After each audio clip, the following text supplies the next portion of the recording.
Okay, so today I'm at the well. Thought I'd talk about the well today. It's been a long time since I've talked about it. Probably almost 2 years, maybe a year and a half, 2 years since I've said anything about the well, and we've gotten a lot of new subscribers since then. And so yesterday I got a question about it, so I thought I'd go over it again. I know a lot of the longtime viewers probably have heard this, but I think that every time I say something, somebody learns something about it, so stick around. So I'm going to start it up real quick. I've already turned on my power inverter, so that changes DC electricity from the solar panels and the batteries into AC electricity. And I have a switch up here that I can turn on and off while I'm up here. And so what I'm going to do, I'm going to turn it on. Now it's going to take a while for the water to come up the pipe. I've deliberately put a hole in this black pipe down there near the water level so it will drain back down. This pipe is always empty when it's not running, so it won't freeze. It was my anti-freeze method. So now the water's coming out. And so I have this two-way valve, or V valve, or what do you call it. I'll shut this side off. Oops, I should have turned that side on. I was talking and got distracted. This side should have come on first, and then, so when I want to shut it off, I just switch it. So what I should have done is turn this side on, that side off. You don't want to run the pump without water going through it. As soon as it stops, you're heating up that pump. Now fortunately I got a leak. I ran over it with the lawnmower.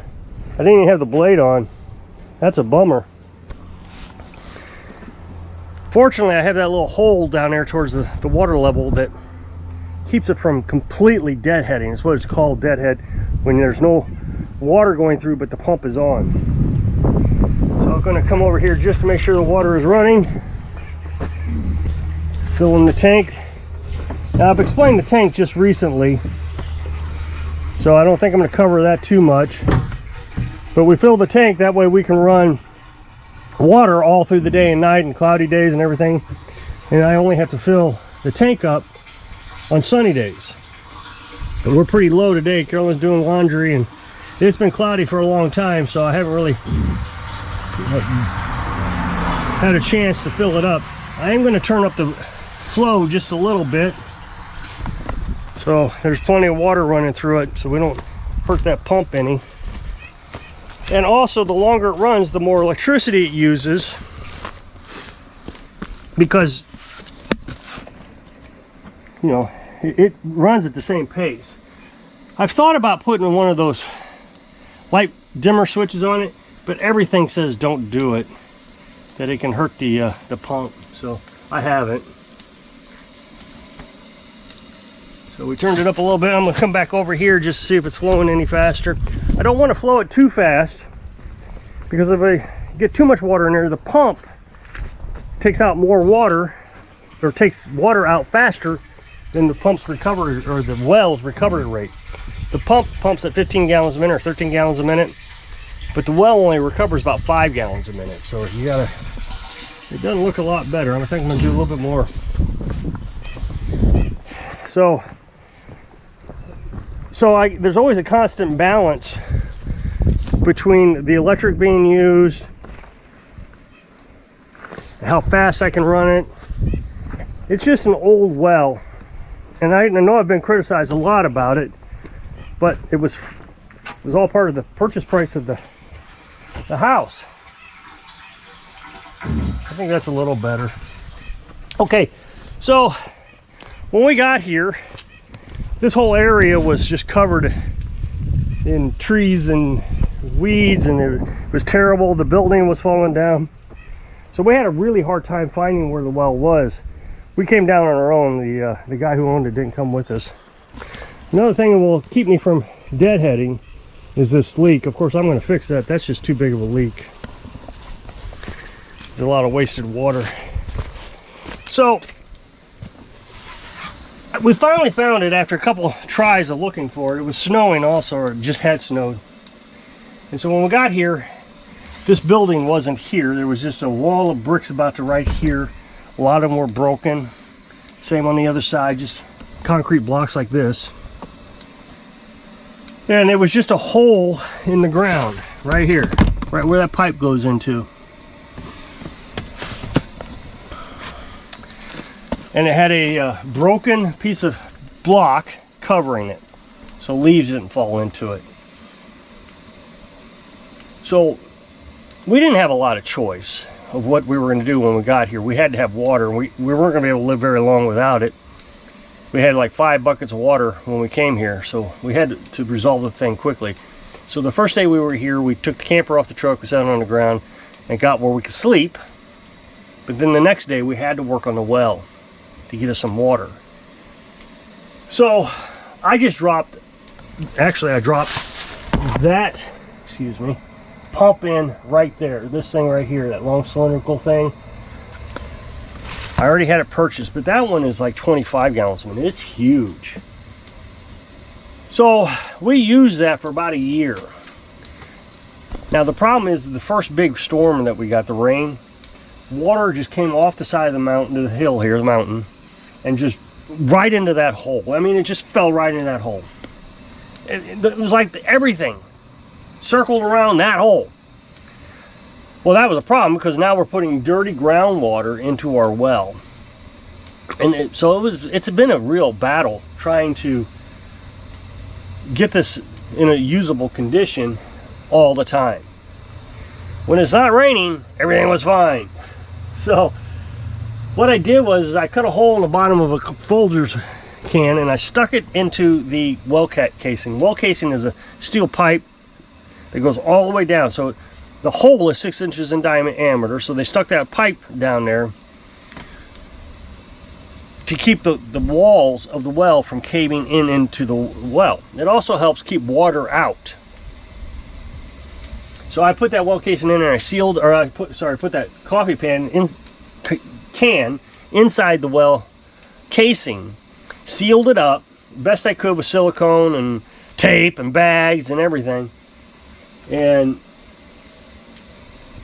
had the hose coming, the black pipe coming out of that, and that worked okay, but it was still getting dirty, and it was just, anytime there was a heavy rain or a long rain, like days, the well would get dirty. So lots of investigating, lots of research, trying to figure out why my well was getting dirty. I mean, I knew I had a coffee can, I knew that was a problem, but I didn't know how to fix it. I finally figured out that the well casing, the steel pipe, is probably damaged somewhere.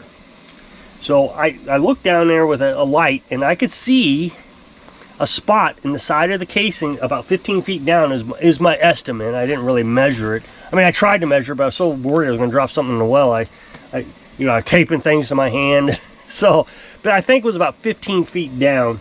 There was a hole, a crack, a split, whatever, in the well casing, which is possible. A 60-year-old well, roots start to grow into it and bust it.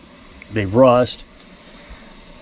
So anytime it would rain that significantly, or long-term rain, water was just flowing right out of that hole in the well casing.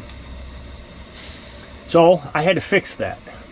Now, I could have hired a well company and they'd have charged me $5,000 to come out here, pull that casing out and put a new one in. But I just didn't have $5,000. So I did some research and found out that you can fix it yourself pretty cheaply. And you buy yourself a well packer. Now these things are like 150 bucks. And here's a picture of it. And so what the well packer is, it's basically a PVC pipe, probably 2 feet long. And it's got these rubber gaskets around it.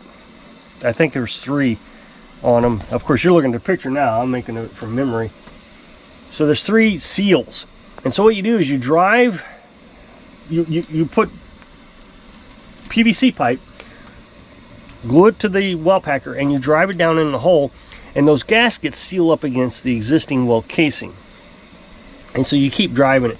And so I drove, I think 30 feet of this, I don't remember exactly, a pipe. And I had a whole set up here and come along and the whole thing, so it would drag that down. I had boards screwed to old stumps here running across, and I took a come along, and I would grab the top of that pipe and I would push it down, and then I concreted this about 6 inches deep. Well, I was still having some water issues. Water was still getting into it. Not sure where or how.